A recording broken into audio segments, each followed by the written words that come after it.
নমস্কার।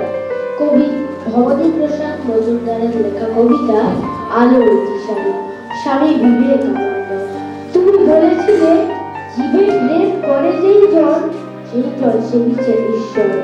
কাউকে বলনি তোরা নিচু যা, যা যা দূরে যা, ইস সর। তুমি বলেছিলে আলো নিয়ে এসো, সকলের কাছে আলো নিয়ে চলো। আলোর দিশারি, বলো আজও কেন তোমার দু চোখ দেখি ছলো ছলো।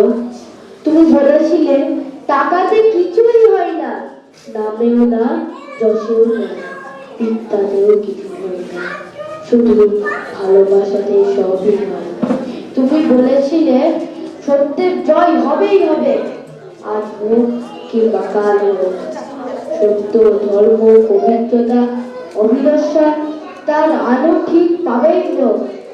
তুমি বলেছিলে তোমরা সবাই পড়েছ মাতৃদেব ভব, পিতৃদেব ভব। আমি বলি দরিদ্রদেব ভব, মূর্খদেব ভব। এদেরকেই দেবতা মেনে ধন্য হব। নমস্কার।